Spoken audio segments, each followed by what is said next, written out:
yakoze kuva kumwakira uriya n'uruba kumwakira bagezeho ubushobozi bwayo ubwiza bwayo ubuntu bwayo tumukomeye amashyi wowe waduhaye zena ryawe yego gutanga haleluya gushima Imana. As a volunteer, sinashiraho ministeri. I didn't start the ministry. Nkajya mu itorero. I would go to a church. Kristo mwiza karamya. I was a good member of the church and a worshiper. Ariko nkajya mu mihanda kubwiriza. Then I would go and preach on the streets.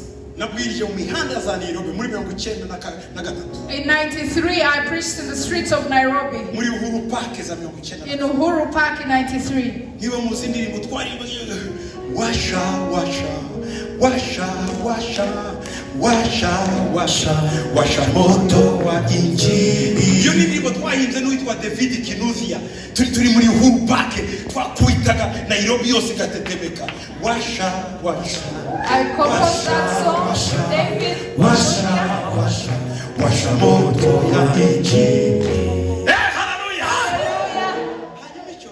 Then in that time, there was a pastor, an American pastor. He was a friend of mine. He loved me. I was a member of his church. He came from a very rich family. His father was a millionaire.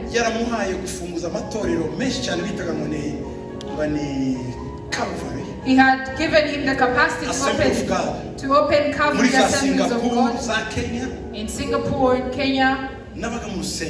I was in his church and I would go and preach. I was an evangelist who was always preaching on the streets. I would sleep wherever the night would find me. So he called me, took me to his house. He had a beautiful apartment by Yaya Center, near Ngongo Road.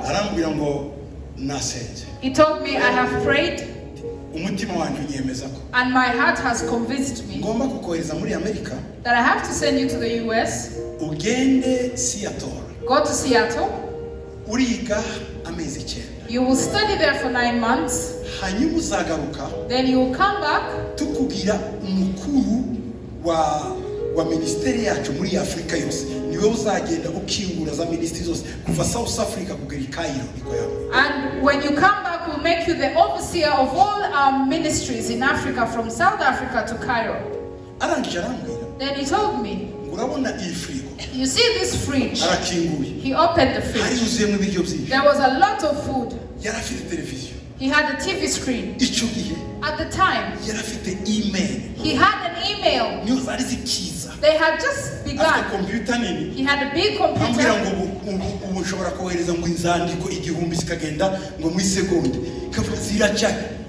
And he was telling me I can send out 1,000 mails and they will go everywhere. And I was wondering how this is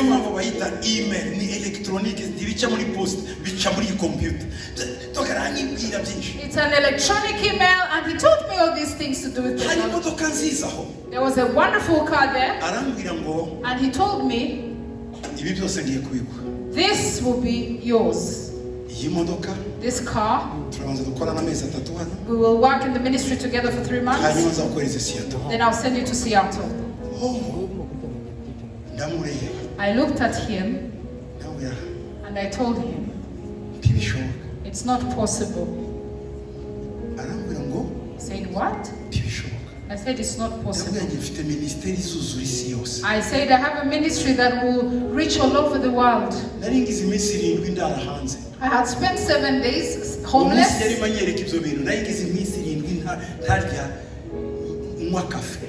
On those 7 days, I was only drinking coffee, no food, and I was homeless. And the trial I was facing,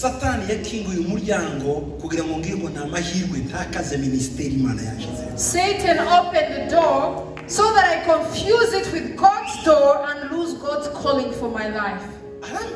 And he told me, Jonathan told me, have you lost your mind? This is a once-in-a-lifetime opportunity. umugabo wo mu Kenya There was a Kenyan man batangiranye whom they had started the ministry, whom they worked together. arambwira ngo yarabisabye naranze He said he asked this from me and I refused. ariko numva muri njyewe nemezwa ko ari wowe But I feel like it is you I should give this to. ndamubwira ya I said no. arambwira ngo waha icyumweru He said, I'll give you a week. uzongere tubonane Let's meet and Nyuma talk y'icyumweru about ndanga. it. After a week, I refused again. muri make nza kuza mu Rwanda mu nzara yanjye n'ibindi byose Then I came to Rwanda and faced the challenges and trials bukeye here. umunsi Then one day, twari muri coalition y'abapotre i Dallas we were in the Apostolic Coalition in Dallas. abari abapotre benshi bavuye muri Australia bavuye benshi kandi abenshi ni bene data b'urwego. And there are so many apostles from all over the world, and most of them are our brothers who are white. mu bantu 12 baraye imbere In the 12 people who were seated in front, nanjye nanagiye ubuntu bwo kwicara by the grace of God, I was seated there. muranyumva neza Are you listening? none perezida wacu Our president, the coalition president, arampresenta introduced me ku bapotre basha bari bavuye Brazil abari bavuye because we had new apostles from Brazil and other places. aramvuga And he introduced me. akimvuga When he introduced me, wa mushuti wanjye wo muri Kenya the friend, the pastor from Kenya, yari yicaye inyumiriye he was seated at the back, way back. ngo n'umwana wanjye He said, that's my son, that's my son. ndebye When I looked, ashaka kuza imbere he wanted to come in front, ariko protocol ntiyari yoroshye but the ushers couldn't allow him to come in front. arategereza He waited. muri make Briefly, niyo muyoboye I lead him in the coalition.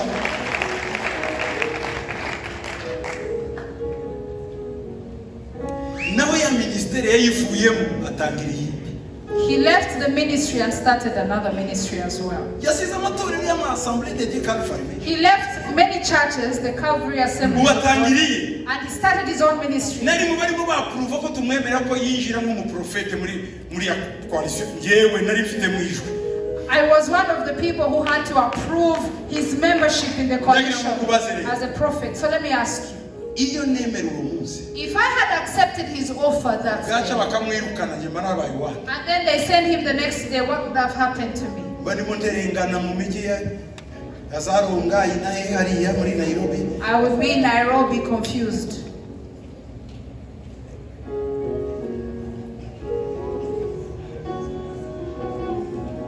yaraje He came arambwira ngo and told me, umwana wanjye my son, ngo ndakwinginze I beg you, ngo ujye Seattle go to Seattle. ngo mfite lande nini cyane I have a very big land. mfite televiziyo I have a TV station. na radiyo I have a radio station. ngo uze ubivugireho igihe cyose ushaka Come and minister all the times you want.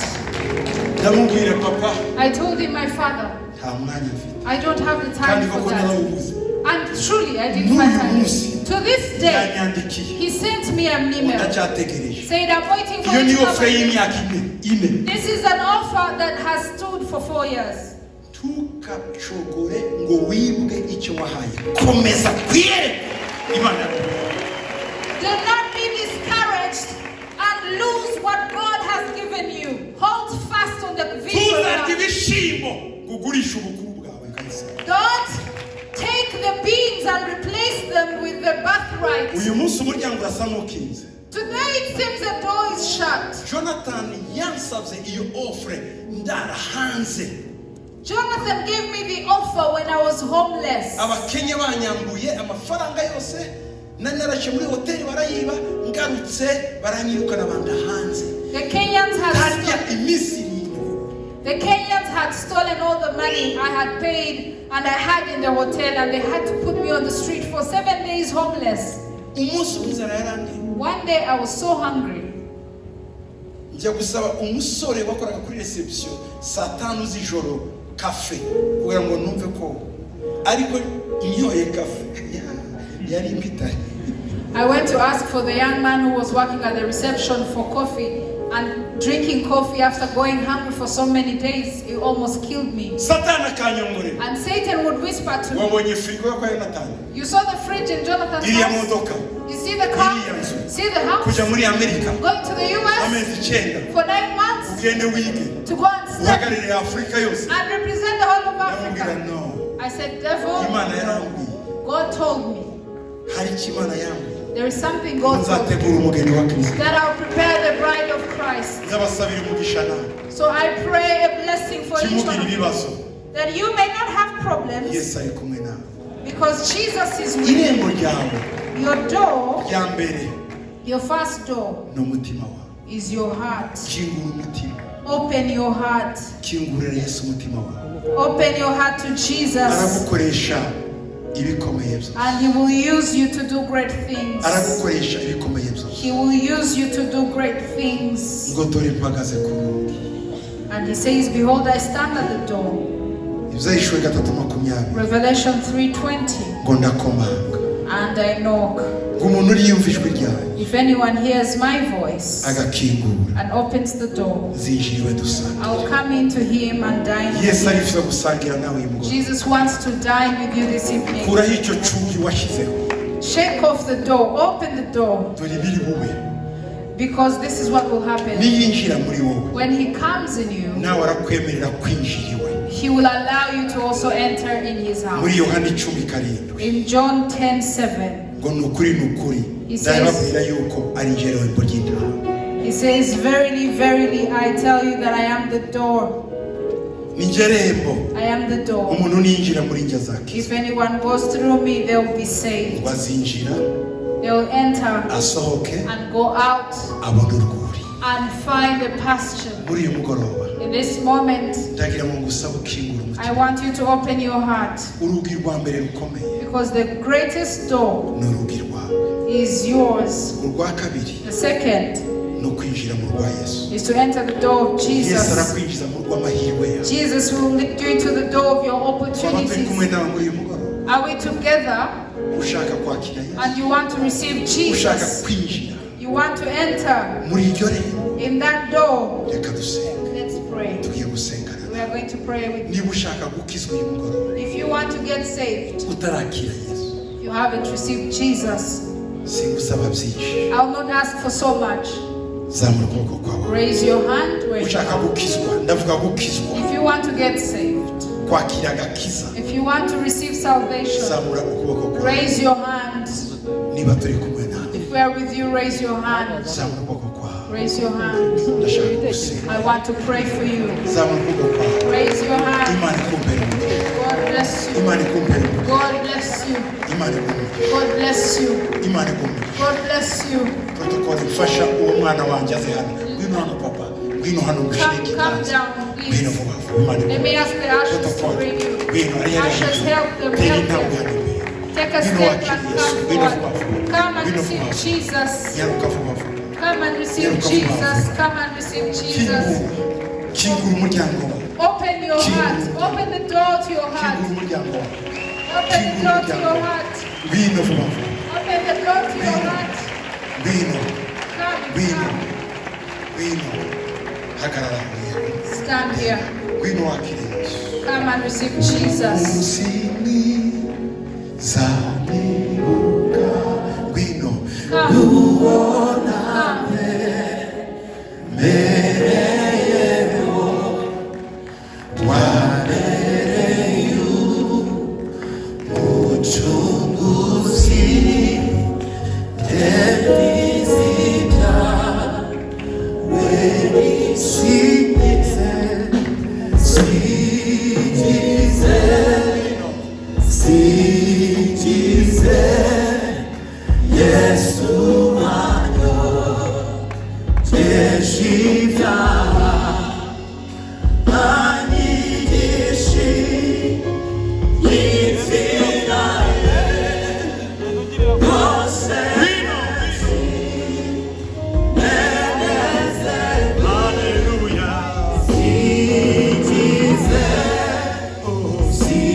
amashyi menshi cyane. Let's clap for Jesus.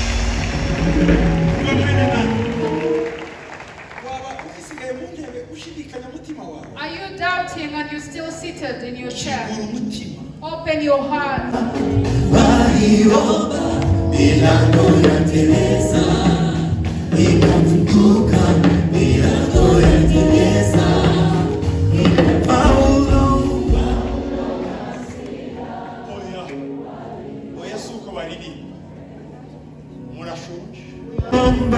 Milango ya gereza ikafunguka, milango ya gereza ikafunguka. Paula na Sila waliomba, Paula na Sila waliomba, milango ya gereza milango ya gereza Paula na Sila Sina waliomba, milango ya gereza ikafunguka, milango ya gereza ikafunguka. Haleluya, haleluya. Gerageza muri imiryango yawe yakinze muri uyu mwanya, tugiye kwishimira y'Imana. Look at the doors that have shut in your life and we will present them to God. Akazi work kafunzwe igihe kirekire, that has been shut for so long. We will pray for you. Inda yafunzwe igihe kirekire itabyara, turayisengera. If you have been barren for so long, we will pray for you. Visa zafunzwe igihe kirekire, turazisengera. We will pray for visas that have been shut down. Ubwenge bwafunzwe igihe kirekire, turamusengera. The mind that has been shut, we will pray for it. Reka dusenge. Let's pray. Uwiteka Mana ikomeye tuje imbere yawe. Mighty God, we come before you. Turasaba gukora ibitangaza muri uyu mugoroba. That you perform a miracle in this city. Kingura imiryango. Open the doors. Imiryango yakinzwe. The doors that have been shut. Mu izina rya Yesu. In the name of Jesus. Abatabyara babyare. Let those who are barren have children. Uyu mwaka bazahabwa abahungu n'abakobwa. Let them receive sons and daughters. Abananiwe kubaka bazubake. Those who couldn't get married, let them Uyu get mwaka married. bazabona abagore n'abagabo. Let them find husbands and wives. Ababuze akazi bazakabone. Those who have no work, let them find Uyu work. mwaka bazishimire imirimo. Let them be rejoicing this Wamuka we.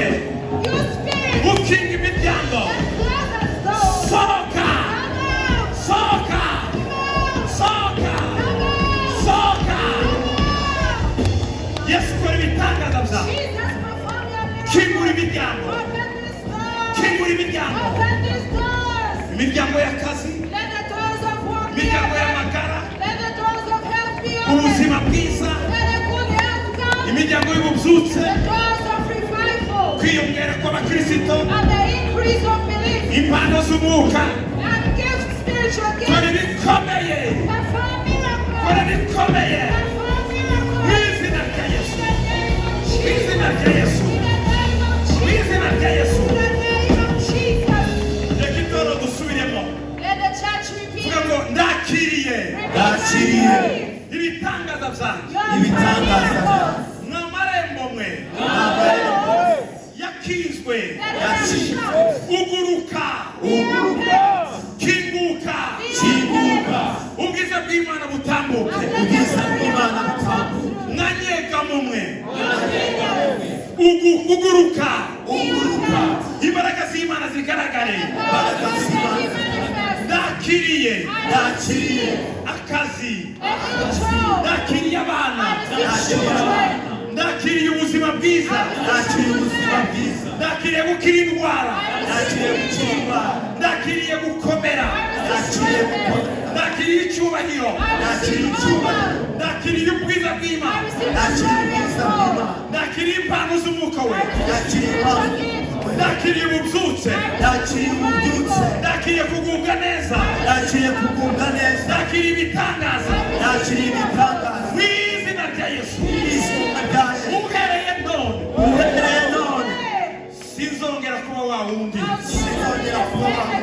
N'abazambona bose bazatangazwa n'Imana yawe. Icyubahiro kibi cyawe. Uyu munsi w'iteka ryose. Amen. Haleluya. Imana ibahe umugisha. Amen.